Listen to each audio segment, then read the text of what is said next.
안녕하십니까, 김영수입니다. 오늘은 신동엽 문학상 수상작가 얘기를 한번 해볼 겁니다.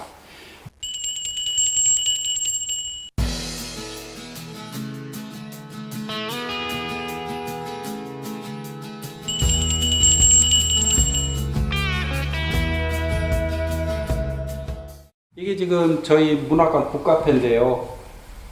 신동엽 문학상 수상작가관으로 제가 이제 꾸며놔서 1회 수상자부터 쭉 이렇게 사진들이 펼쳐져 있고, 공중에 매달려 있는 저기 수상 작품들입니다. 수상 작품들이니까 1회가 여기에서 시작을 해요. 이렇게 가서 저렇게 돌아서 이렇게 지금 오는 순서로 그렇게 배열되어 있습니다. 오늘 이야기하고 싶은 분은 1회 수상자예요. 1회 수상자는 이문구 해벽이 신동엽 문학상 제1회 수상을 한 작품입니다. 제1회 이문구 선생은 1941년에 태어났어요. 충남 보령 출생입니다. 장편소설로 산 너머 남촌이라고 하는 소설이 있어요. 지금 그 아래에다가 수상 작가의 말을 지금 실어놨는데 한번 읽어볼게요. 소설이건 시건 희곡이건 수필이건 읽은 사람에게 일부라도 위로가 된다면 쓸쓸한 사람, 외로운 사람, 고통스러운 사람, 아픈 사람, 정서적으로나 육체적으로나 무엇인가 불편한 사람에게 직접 간접적으로 정서적으로 따뜻하게 위로가 되는 글이라면 그건 문학이고 예술이다. 이게 이제 이문구 선생님 하신 말씀입니다.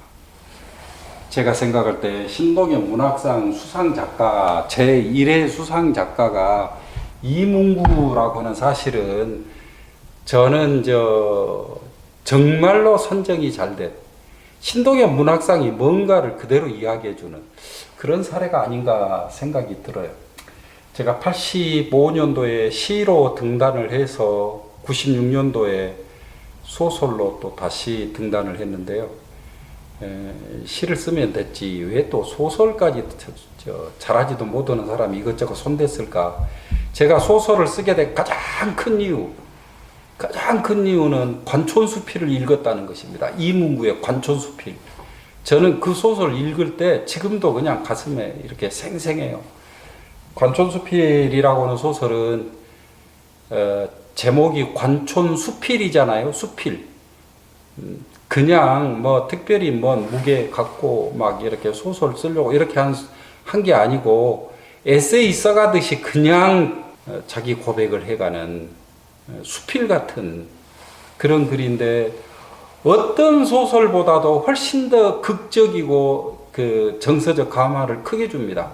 하나의 서사문학으로서 굉장한 작품이 아닌가 저는 그렇게 생각을 합니다. 아마 한국 문학을 대표하는 작품에 반열에 들어가야 되는 그게 이제 저는 관촌수필이라고 보는데 연작 소설 8개로 돼 있어요. 장편 소설 하나 분량이에요. 관촌수필은. 그런데 단편 8개가 모여서 장편 하나가 되는 거예요. 한국인의 인식을 어떻게 보통 그 설명을 하냐면, 미괄식, 그러니까 두괄식이 있고 미괄식이 있잖아요. 논리를 구성할 때. 좀 사유 형식이 약간 두괄식이에요. 미괄식이 아니라. 예를 들어서 어떻게 생각할 수 있냐면은, 이게 이제, 이문구 소설은 우리나라 소설 중에 전혀 구성 방법 자체가 다릅니다. 플롯을 형성해가는 형식 자체가 달라요. 어떤 식이냐면은, 지금 사람들, 혹은 서양인들이 한국을 보러 왔다고 생각을 해봐요. 그러면은, 한국 중에서 가장 볼만한 데가 어디일까 해가지고 딱 이렇게 이제, 볼만한 데를 구성을 해가지고 옵니다. 어디를 먼저 보고 그 다음은 경복궁을 보고 그 다음에는 남산에 올라가서 보고 이렇게 해서 서울을 내려다 본 다음에 명동, 경복궁, 남산 본 다음에 경주로 가야지. 이렇게 이제 구성을 쭉 해가지고 이 순서로 보면 한국을 제대로 느낄 수가 있어. 이렇게 짜가지고 오면은 이 플롯이 굉장히 중요해져요. 거기 안에서. 근대인들의 사유 형식이 그렇게 훈련되어 있습니다.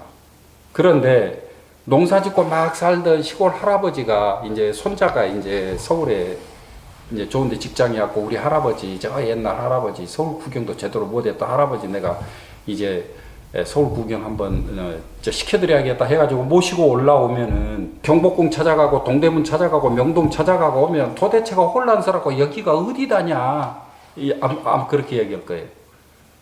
그분들은 어디로 모시고 가야 되냐면 맨 처음에 남산 위로 딱 모시고 가야 돼요.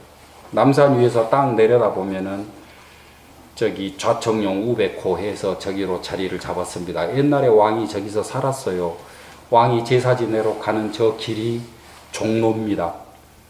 그 길 옆으로 물길이 나 있었는데 저 물길 있는 데가 청계천입니다.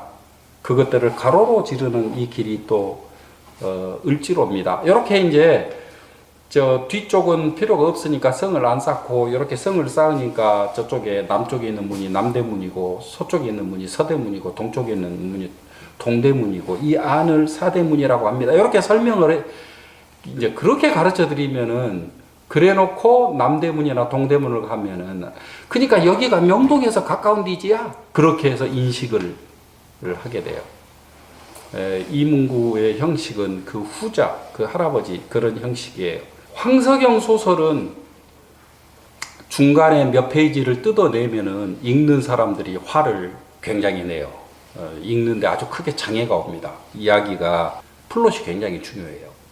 그런데 이문구 관촌수필은 그 8편 중에서 한 2편 뜯어내버려도 보는데 큰 지장이 없어요. 만약에 남산 위에서 내려다 보는데 동쪽을 먼저 봐야 되고 서쪽을 먼저 봐야 되고 이런 건 없잖아요. 앞뒤 아무데나 먼저 보면 되는 거죠. 내려다 보면은. 제가 생각할 때 이런 형식이 이제 아리랑 같은 형식이고, 우리 이렇게 산 고개마루 중심에서 살았던 이 사람들의 형식이 아닌가. 부감하는 형식. 저 위에서 밑에를 내려다보고 부감하는 형식. 이런 형식이 우리 형식이 아닌가 그런 생각이 드는데 이문구 선생님이 거기에 달인이에요.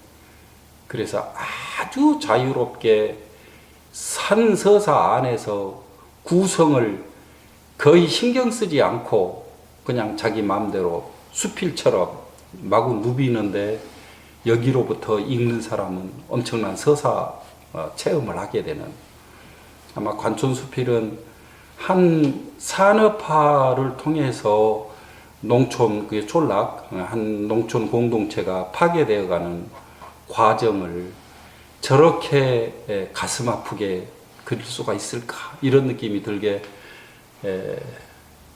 작품을 썼습니다. 지금 충남 보령이 여기 이 부여에서 아주 가까운데요. 나중에 어쩌면은 저 충남 보령 사투리만 남게 될지도 몰라요. 이문구 소설을 통해서 살아있는 사투리가 그대로 그 작품 속에 이렇게 보존되어 있습니다. 굉장히 중요한 문화유산일 거라고 생각을 합니다. 저는 그 이문구 소설을 읽으면서 늘 그 근대를 이문구 선생은 등졌지만 우리들은 근대의 자식이기 때문에 저 소설 형식이 참 좋고 감동적이지만 흉내내기는 좀 어렵지 않나 이제 이런 생각을 늘 했는데 유자소전이라고 하는 소설을 읽어보고 그런 생각이 딱 깨지더라고요. 정말로 근대 내부도 능란하게 그려갑니다. 물론 유자소전, 유재필이라고 하는 친구 얘기인데 작은 그 전기 이런 형식으로 다루는 것이 이제 우리 서사 전통을 이렇게 이제 다루는 건데 그 작품도 이 제도와 체제 안에서 살지 않은 한 인간의 역동성과 아름다움과 유능함 뭐 이제 이런 것들이 그 인간의 미덕 이것들이 최단도로 살아있는 꽤 감동적인 단편 소설입니다. 이문구에 대한 평가 중에서 제 기억에 가장 크게 남는 거는 저 황석영 선생님이 내린 평가예요. 황석영 선생님이 그런 얘기를 하더라고요.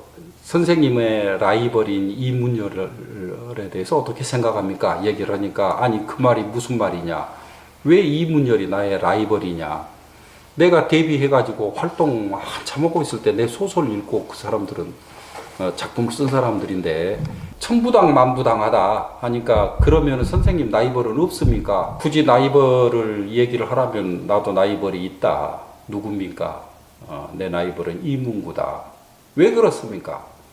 이야기꾼은 뜨내기 이야기꾼이 있고 토박이 이야기꾼이 있는데 이렇게 두 개 이야기꾼은 두 가지가 있다. 내가 뜨내기 이야기꾼인데 뜨내기 이야기꾼들은 나는 내가 나이벌 의식을 느껴본 사람이 없다. 내가 볼 때는 다 조금 어딘가 다 아쉽더라.